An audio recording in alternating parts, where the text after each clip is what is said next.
Hey guys, welcome to the Massive Iron channel. I'm Steve Shaw. In this video, we're going to attack muscle building by analyzing 37 muscle building questions and answering, are these principles overrated or underrated?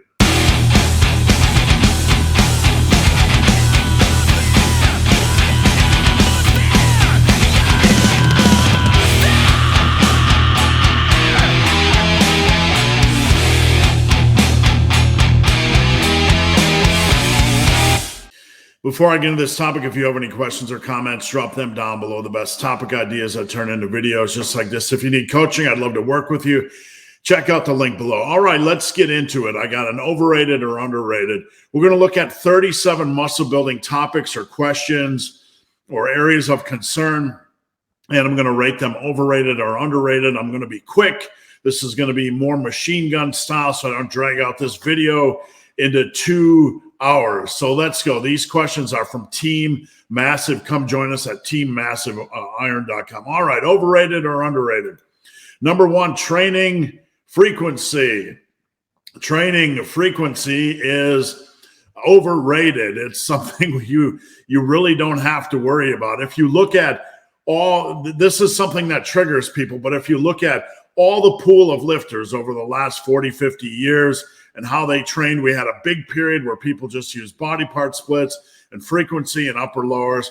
If you look at all the lifters that have ever been successful, training frequency is one of the least important variables. It really doesn't matter as long as you're training hard over a long period of time. All right, number two, training to failure. This is kind of a overrated, underrated. We don't want to train to failure. We don't want to say train to failure on everything, because that's just stupid. The demands of every exercise are different, but pushing sets for maximum safe reps like we do in the massive iron world, that is part of hard training. You don't have to do that on every set, but it's valuable to do that on at least one set per exercise. All right, daily calorie intake, super important, underrated. This is where a lot of lifters, where their gains go to die. I'm just going to kind of eat healthy. I'm just going to kind of train hard, not pay attention to main gain, maintain, plantain, whatever the heck they're doing. This is where gains go to die. Super underrated. Get your calories nailed and on track and pretty much the same every day, and get your bulks moving. The massive iron bulking world is about a 10-pound bulk over 3, 4, 5 months. You can check out my book at superlivingtoday.com. Check out massive bulking. All right. Sleep.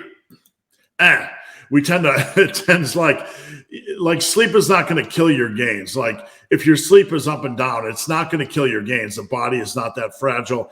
On the other hand, we want to encourage good sleep. We want to encourage good sleep hygiene. So don't panic if your sleep is off on any given day. It's not going to kill your gains. You can still go to the gym, right? But still practice good sleep hygiene. All right, rep tempo or control. This is underrated. This is where we get into the area of training where we're just chasing reps or just chasing strength, and we lose control over the weight. One thing I tell people when I'm coaching them in the gym is either you control the weight or the weight controls you. If the weight is controlling you, generally you're not getting enough tension in the sets, and you're going to beat up your body over the long run. Now, we don't have to do super slow-mo reps. That's not what we're talking about here. But when we're doing a lat pull down or seated cable row, you control the weight up, get a little bit of a stretch, and then drive it down. Seated cable row, you control the weight forward and then drive it down. You're just not doing reps and trying to count reps. All right, weekly volume. This is a plus minus. We can't get, it's kind of a misunderstood thing. We're not going to seek low volume. We're not going to seek high volume. We're not going to be cultists, right? We're going to start with a reasonable volume. That's what we teach in the massive iron world, starting with a reasonable volume and evolving that based on needs. What is happening in the gym? In the massive iron world, one of the places we start, and this is not a rule, about 4 hard workouts at about 18 quality sets per day. That's about 72 hard sets per week. You can adjust up or down based on your life demands, based on how an exercise treats you. Maybe you only want to do 2 sets of RDLs. Maybe you only want to do 2 sets of deadlifts. Small little tweaks like this are okay as long as the big picture remains same. So don't get caught up in weekly volume. We need to evolve it based on needs rather than do some cultist move and go to low or high volume. All right, rep range per set. Again, this is in the area, right? We don't want to, rep ranges really don't matter as long as they're reasonable, right? Over a 5-10 year training period, your rep ranges are going to vary on sets. So we can't get caught up. The focus, we can't get caught up on specific rep ranges. The focus should be on hard training, right? That's the key more than rep ranges per set. With that said, we don't want to go too extremely low. There's not a lot of value for the average lifter trying to get towards their genetic potential and training super low reps, unless you build like 80% of your muscle and strength and you want to build a little bit more strength and have a little bit more strength focus, then we can lower the reps. But rep ranges really don't matter as long as they're reasonable and as long as you're not doing something stupid. All right, rest periods, way overrated. I get so many rest periods. People think that rest between sets has to be like super calculated, super dialed in, and that it matters more than it does. Rest should service hard training. That means we rest to facilitate hard training. So that can vary set to set. That can vary workout to workout and day to day. I don't worry about rest periods. What I teach is when you feel physically and mentally ready to go again, then you get after it. If you want to monitor rest periods, that's fine. But if you have a rough day, don't hesitate to allow yourself a little bit more time to rest in between sets. This is ignoring rest pause training, which is a whole different topic and an effective way to train. And it is kind of like outside of the realm of the average discussion on rest periods. All right, getting to 3, 4, 5, 300 on the bench, 400 on the squat, 500 on the deadlift. Underrated. Oh, but strength doesn't matter. Well, strength doesn't matter, but progression does matter. And I will tell you, I've been in this business a long time. I've never seen any lifters that were big that weren't strong. We're not chasing strength for the sake of chasing strength. We are in good control. We're chasing hard training. We're chasing muscle building. We are chasing progressive overload. But during that, when you are working over a 3, 4, 5, 6, 7, 10-year period of time, your numbers are going to get up there. So we're not specifically looking for 3, 4, 5, but you're going to have to get pretty darn close to those to have any appreciable degree of muscle. All right, supplements. Bonk, way overrated. One of the most overrated things, and the billions and billions of dollars we lifters spend on supplements, most of it is we're just pissing out. It's a complete waste of money, almost a complete waste of money. There are some good supplements, obviously, that can help us out, like like protein bars and protein supplements, and creatine is proven. There are some, ashwagandha has some science behind it. There's some stuff that's good, but outside of that realm, when we look at just like muscle building supplements and all the horse shit that's pushed on us lifters, like BCAAs and whatnot, way overrated. Do your research and be smart. All right, test levels, way overrated. But somebody's getting triggered hearing that right now. Look, bro, I'm going to tell you something. I've met a lot of women with test levels way lower than your low T that are building quality muscle mass. Test levels, yeah. Do we want to optimize testosterone? Abso-freaking-lutely, man. You want to, before you ever think about using a test booster, and we'll get into those later, they're absolutely junk in my opinion. You gotta work on maximizing your test levels. That just for general health. I'm not downplaying the role or the importance of maximizing your test levels and keeping good habits. Far from it. But if you think lower test levels are going to prevent you from building muscle and strength, you're wrong. There are plenty of women out there with naturally lower test levels that look amazing that are building muscle. Hard training.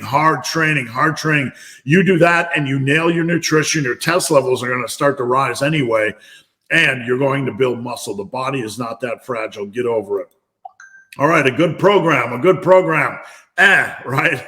So one thing I teach on this channel is fuck your program, right? We have to be, programs don't matter, but you need a good program, right? You need a good program.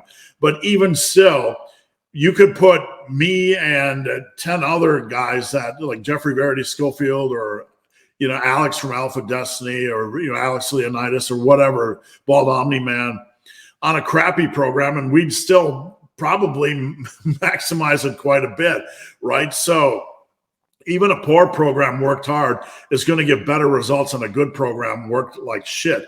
So yes, program matters. You want a good program, but don't forget that effort and what you have up here, your passion and your drive matters more.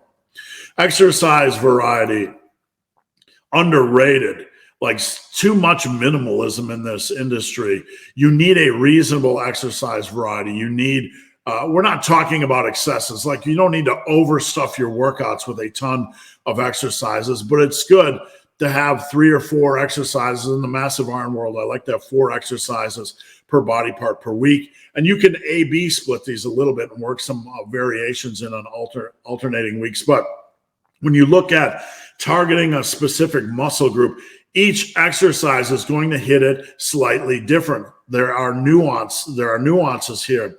So by incorporating a reasonable exercise variety, you're going to hit a muscle group from different ways, and this only has a quality benefit.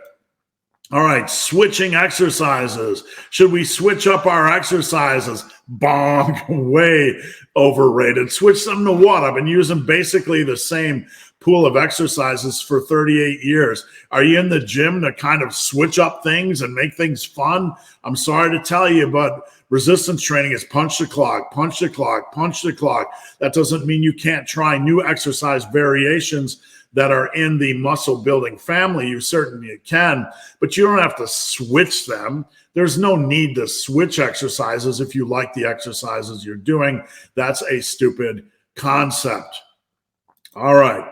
Food selection, way overrated. As long as you are having a reasonable, taking care of yourself to a reasonable degree with your macronutrients and your micronutrients, you're getting in plenty of protein, you're getting enough fats to sustain your organs and your brain and your skin and all that kind of good stuff. As long as you're getting in a reasonable selection of micronutrients, a minor variety of protein sources and plant-based sources. I tell people at minimum pick 5 protein foods that you like and 5 plant-based foods you like, and make those a staple of your diet. Eat those every week, and then you can add in other things. But you don't have to, like, there's no miracle muscle building foods.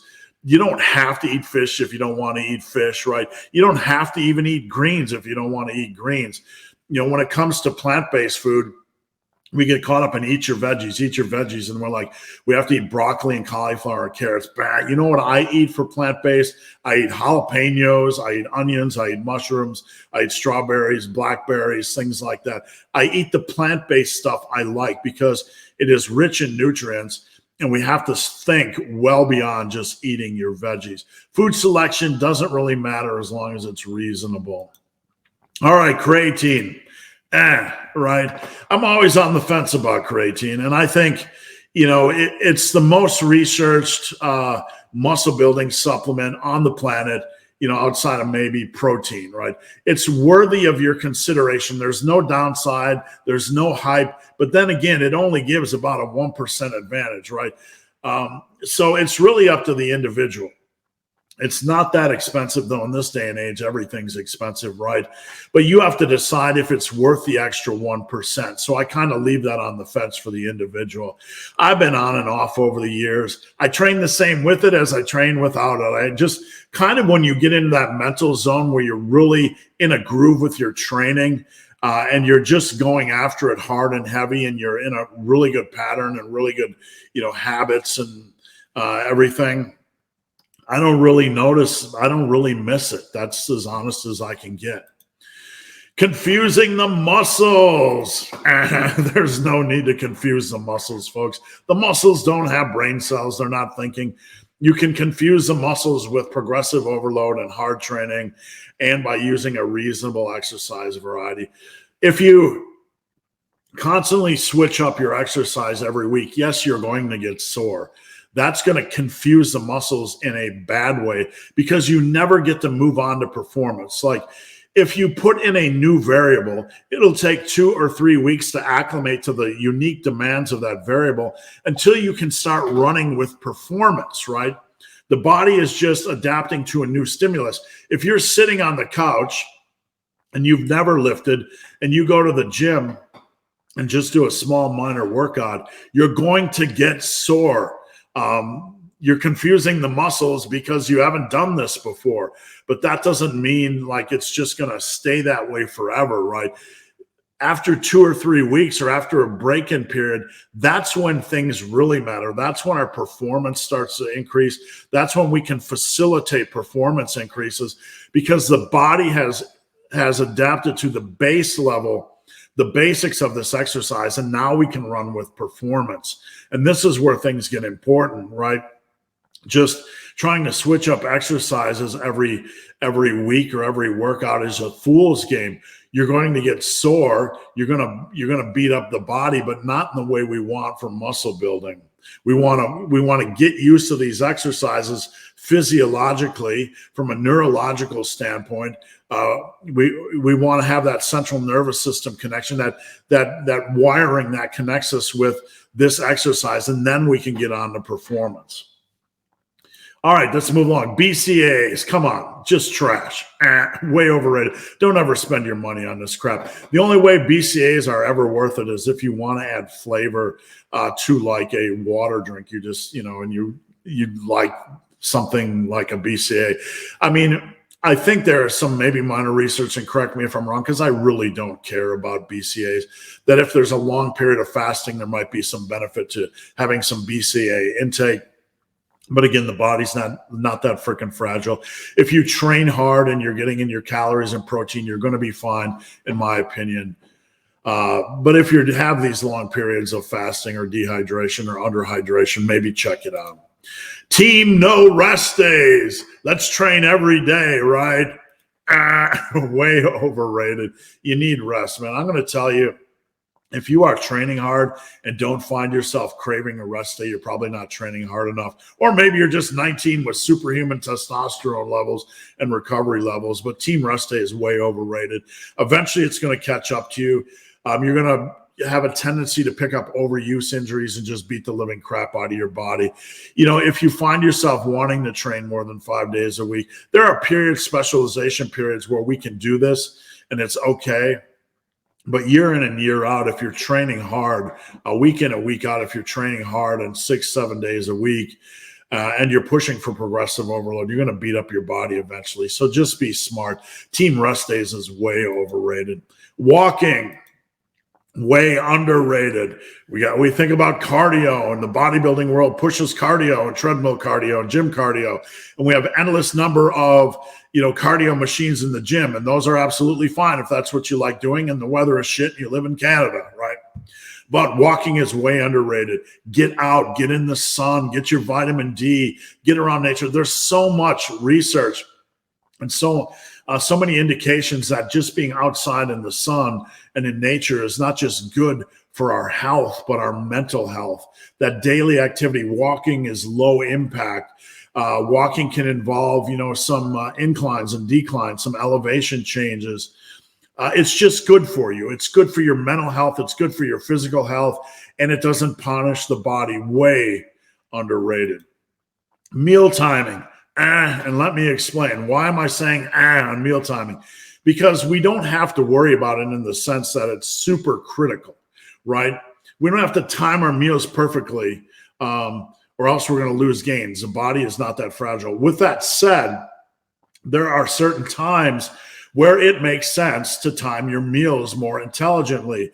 You don't want to head into a workout glycogen depleted, so it makes sense to eat something a few hours before that maybe has some carbs or complex carbs, So you head into your workout, not feeling like crap, and you have some glycogen in the muscles. And when you're done lifting, it's probably a good time to fuel. You're hungry, you're starving. You probably want to get some glycogen in the muscles and start the recovery process. So, well, we don't have to be anal about it and panic about it that we're going to lose all gains. You want to be smart about your pre-workout nutrition and your post-workout nutrition more than anything. All right, gym etiquette, of course, way underrated, right? There's so many dicks in the gym. I can't even begin to say. Like, just half the battle of going to a commercial gym is dealing with what kind of shenanigans are they going to, where are the 5 pound, why are the 5 pound plates buried under the 45s? Why did the dickhead that was in the gym at, late at night when no one was in there, leave weights on the, in the squat rack? Why is there a booger? Why is there a booger on the seat of the pec deck, right? Just simple things like that. Why does the chest press machine smell like somebody's asshole? It's just, it's like nothing can aggravate us more. Act like an adult. And no matter how much we preach this, you're always going to have the 20% of humanity that just acts like idiots. The basics versus doing novelty, right? Doing novelty, doing the thing of the day, the smart science-based thing of the day, or the new thing of the day that all the influencers are talking about. The basics, we're focused on the basics here, and they are underrated. The basics work. The basics are all you have to worry about. The basics will never let you down. 50 years from now, when I'm buried eating dirt and worms, and you come back to this video on the YouTube archive, the basics will still be working. Right? There'll be a couple new tricks and a couple new things we tried that are interesting. The basics will never let you down. Caffeine versus pre-workout. I'm on the fence here because, look, there's a lot of stuff in pre-workouts that is junk, that is useless. There are a lot of bad pre-workouts, and there are some good pre-workouts, right? For instance, adding beta-alanine to a pre-workout, that's called window dressing. It'll give you the face tingles, but it really does absolutely nothing for your workout. It's a placebo thing. So basically, you're paying for some sort of a placebo. Maybe that placebo motivates you. That's a good thing. I don't know. You have to do you. Am I against pre-workouts? No. There are some people that are completely against pre-workouts. Do I keep a pre-workout around? Yeah. Do I full scoop it? Not typically. Do I half scoop it on days where I feel like I'm having a case of drag ass? Yeah. Use your discretion, but use something quality. Conjugate. All right, here we go. This might tick people off. Way overrated. Way overrated. Now, I'm not saying for the super strong, for the top 1%, 2%, 5%, that have added a lot of strength, that there can't be value when done right in the conjugate method. That's not what I'm saying at all. So understand that. I'm not putting out a blanket condemnation of anything. I would never do that on Massive Iron. We are smarter than that. We know that everything works. Anything reasonable works when it's applied to a reasonable degree. But what I am saying is that the conjugate method is way overrated for you, the average lifter. The average lifter that's trying to get to the 80%. It's something that could be a tool, but usually it's a misapplied tool, and it becomes the focus where we kind of lose focus on other things, and it can lead to unbalanced training. It can be seen as some magic. Look, if you're using it and it's working right and you have all the basics in place, God bless you. But the number of questions I receive on the conjugate, like it's some magical thing for the average lifter that's struggling to get to the 80%, that's why I have to rate it as overrated. All right, arm or junk days. Get ready for this one. What do you think, folks? Underrated or overrated? This might shock a few of you.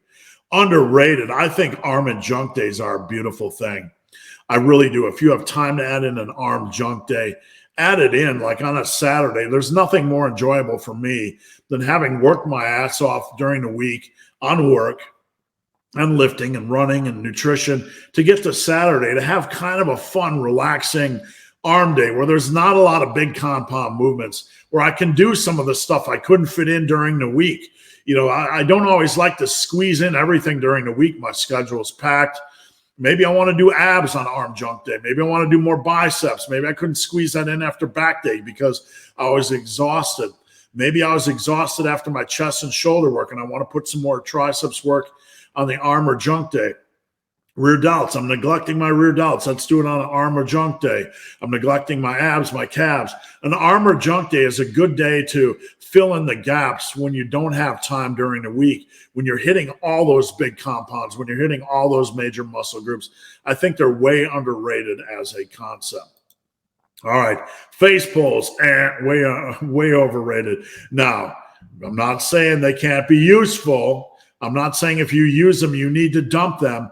What I am saying is that I find that face pulls are not probably even in my top 5, 6 rear delt exercise. If you want to use those for posture or whatever you're doing, go right ahead. But I find them to be way overrated compared to other rear delt exercises. Now, one of the issues with a face pull is that as I progress, I find I have to naturally brace myself or lean back more. And this kind of creating a leverage so I can get better drive kind of works against the weight increase a little bit. So I find you can really get aggressive on attacking the reps, but you start to lean back more and more and brace yourself more and more. I would like to see a face pull machine or station that has like a T-bar, chest supported T-bar, where you could do a chest supported face pull. But there are other exercises you can do. I just find face pulls to be way overrated in the modern landscape. Test boosters, come on, these are shit. These are just absolute crap. If you want to increase your test levels, be smart about it. Get better sleep. Try to reduce your stress. Eat better. Get out in the sun. Take care of yourself. Do resistance training.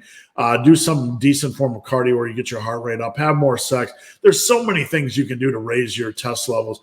Don't spend money on this crap. There's minor science that it might might smooth out the bumps to a very minor degree, but it's not going to be negligible, and it's not going to work any better than improving your lifestyle habits. Save your 30, 40, 50 bucks. Get a custom workout. Get a coach. Do something better with it, right?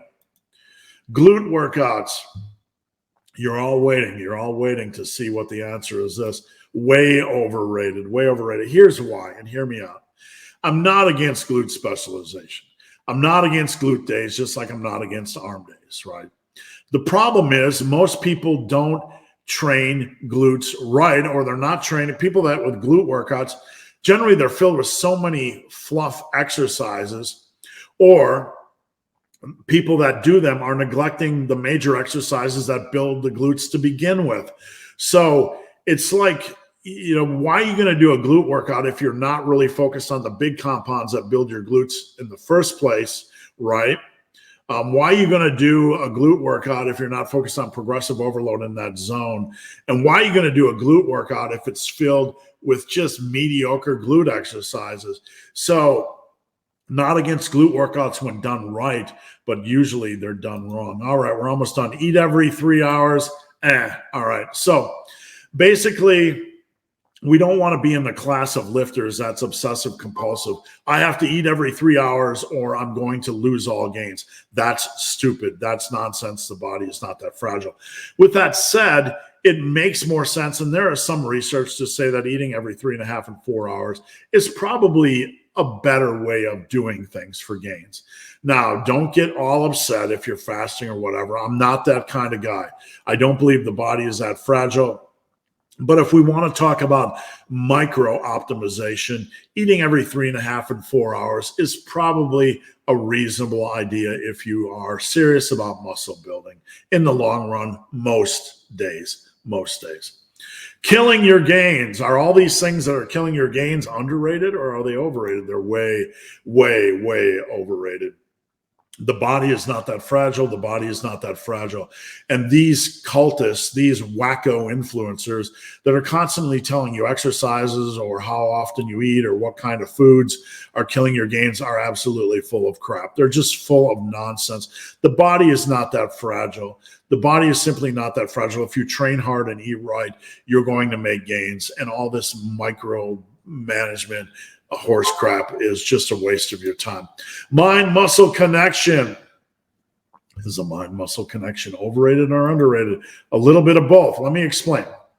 So we don't want to mind-muscle ourselves on an exercise to the point where we set aside hard training and progressive overload. There are certain people in the mind muscle world that think all you need is mind muscle and maybe a little bit of volume, and you don't even need to worry about progressive overload. As long as you can feely wheelie the exercise, you don't have to get super aggressive with strength. This is nonsense. Now, with that said, we talked about control earlier. I am a big proponent of control. I did not build strength without control. I like to feel the back working. I like to feel the biceps working. I like to feel the muscles working on isolation exercises. Now, hear me out. Big compound movements like squats and deadlifts and bench, big compound movements, you should be focused on form. Your brain should be on form. You need to be locked in on form or you're going to get injured. You have to trust on the big compound movements that they're going to work the muscle groups that are intended to work. They will relax. On compound movements, don't worry about mind-muscle connection, worry about form. On the exercises, and I'm not saying all compound movements, right? You can do some compound movements you can focus on a specific muscle group. But I'm saying on the big lifts, bench, squat, and deadlifts, and good mornings, and RDLs, focus on form, right? And trust that it's targeting the muscles it's meant to target because it is. If you don't, you're going to increase injury risk. If you try to turn a deadlift into a back exercise, you're going to compartmentalize this deadlift a little bit. It's going to change your form, and you're going to start to stress other muscle groups that you don't want to stress, like your lower back. Don't try to turn a compound movement, a major compound movement, into an isolation movement. On these lifts where you can, absolutely focus on mind-muscle connection. It's not a black or white question. And that's the problem with the lifting industry. It gets turned into a black or white question. Ignore the dogs barking. We got one more. Macro splits. Macros don't really matter as long as you're getting in a reasonable degree of protein. You don't want to undereat fats. Fats are necessary for your brain and your skin and your organs and your general health. We don't want to avoid fats. We don't want to underconsume protein. We want good dietary balance. We want good macronutrient balance, etc. Soreness, right? You don't have to seek soreness, but if soreness is not there on some muscle groups to a degree, you're probably not training hard enough. With that said, there are some muscle groups that never get sore for me, like the shoulders are nearly impossible, and back is really hard to get sore. And strength standards, underrated. Now, we're not chasing strength for strength's sake, but I've never met any bigger lifters that weren't a lot stronger than they were now. So we're not chasing strength numbers just to chase strength numbers. We're chasing, it's a method to help us get bigger in the control world. And Jeff Nippard's shirt biting, way overrated. Someone added this, and Dr. Mike puking during leg day, way overrated. So guys, hope this video has been of some help. If you have any questions or comments, drop them down below. If you made it this far in this video and have yet to subscribe to my channel, please do. I'd appreciate the support. So guys, as always, thanks for watching. Have a great day.